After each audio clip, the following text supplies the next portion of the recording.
전남 여수시을 더불어민주당 김혜재 국회의원입니다. 손병석 코레일 사장님께 질의하겠습니다. 예. 지금 20년 넘은 차량이 42%가 됐고요. 수명이 25년 넘은 차량이 25.3%가 됐습니다. 철도 차량 운행 장애 685건 중에 부품 불량 노후 원인이 지금 66% 이상으로 나타나고 있습니다. 철도 차량 안전에 좀 문제가 있을 것으로 보입니다. 최근 5년간 철도 차량 운행 장애 현황을 보면은 2015년 136건, 2016년 110건, 2017년 135건, 2018년 116건이었는데요. 2019년에는 188건으로 2018년 대비 61%나 증가를 했습니다. 이 가장 큰 원인은 차량의 노후화 문제로 보입니다.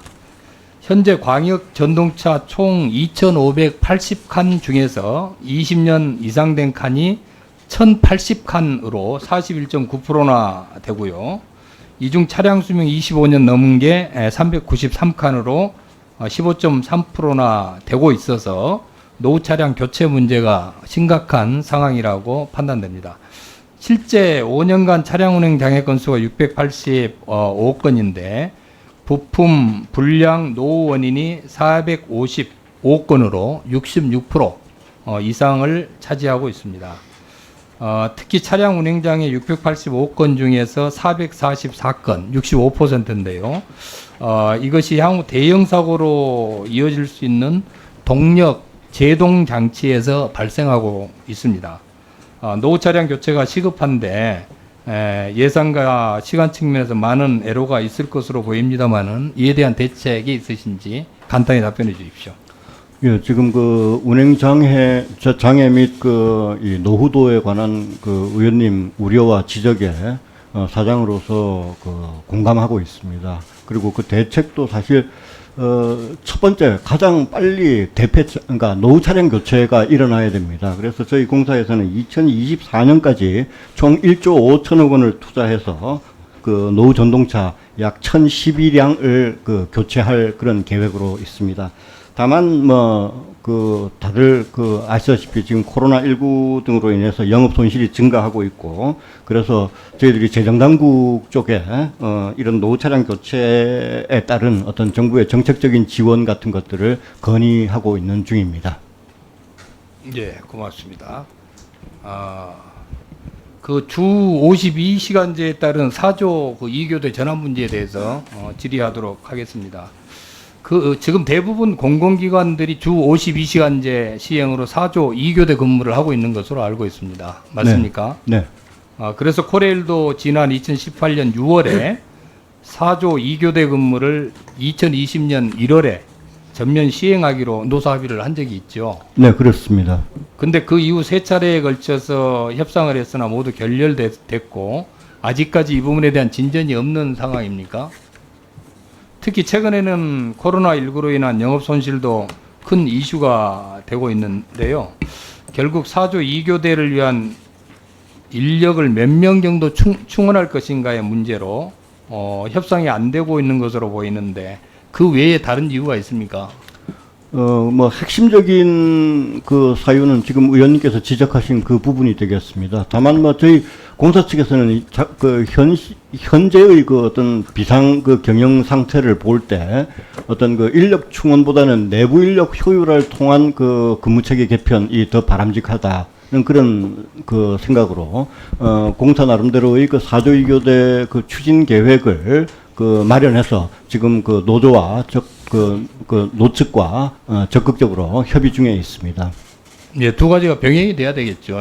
어느 한 가지로 만족시킬 수는 없을 테고 이 부분도 하여튼 대책을 세우셔서 신속히 해결해 주실 것을 부탁을 드립니다. 네, 알겠습니다. 세 번째로 지역본부 통폐합을 좀 신중해야 된다 하는 제가 질의서를 드렸는데 그 질의서는 서면 질의로 가름하겠습니다. 서면 답변해 주시길 부탁드립니다. 네, 알겠습니다.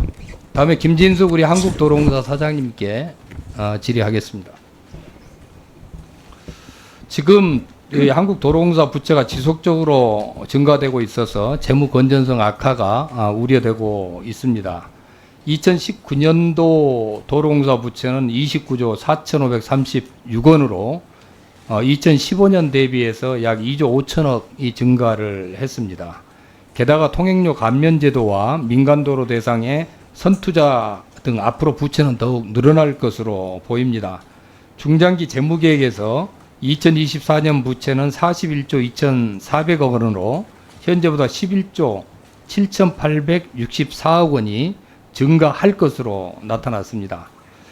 현재 도로공사는 국가 유공자 등에 대한 통행료 감면을 비롯해서 명절 통행료 면제를 포함한 다양한 할인 정책을 시행하고 있습니다. 올해는 정부 방침에 따라서 코로나19로 이용객이 줄어든 노선버스의 고속도로 통행료를 추가로 면제해 줘야 되는 그런 상황도 발생을 했습니다. 이 같은 정책이 많은 국민들의 통행료 부담을 덜어주고 있어서 공공성 강화를 위해서는 좋은 정책이라고 생각이 듭니다. 그렇지만 2016년 2,954억 원에서 2019년 3,974억 원으로 이 감면액이 매년 급격히 증가하고 있어서 도로공사의 재무 건전성이 우려가 되고요. 통행이 줄었다는 올해도 6월까지 1,889억 원을 감면을 해주고 있습니다. 그런데 한국도로공사법에 따르면 공공 목적에 따른 감면 비용을 국가나 공익서비스 요구자에게 공익서비스 비용 전부 또는 일부를 부담하게 할 수 있다고 되어 있고, 도로공사는 정부에 매년 PSO로 2016년 250억 원, 2017년 250억 원, 2018년 280억 원, 2019년 400억, 2020년 200억 원을 보전을 요청을 했습니다. 그런데 예산이 부족하다는 이유로 정부로부터 한 푼도 못 하고 있는 그런 실태. 반면에 철도는 감면을 갖고 있습니다. 이 문제, PS 보상 문제를 이렇게 예, 그 위원님께서 지적하신 대로 그 PS 보전이 필요하다고 생각을 합니다. 그래서 말씀하신 대로 저희가 지속적으로 PSO 예산을 신청을 하는 중에 있습니다. 앞으로 좀 더 적극적으로 예산에 반영되도록 노력을 하겠습니다. 그리고 재무 건전성 강화를 위해서 PS 보전 외에도 경영 효율화 등 재무 건전성 확보를 위한 노력을 좀 더 기울이겠습니다.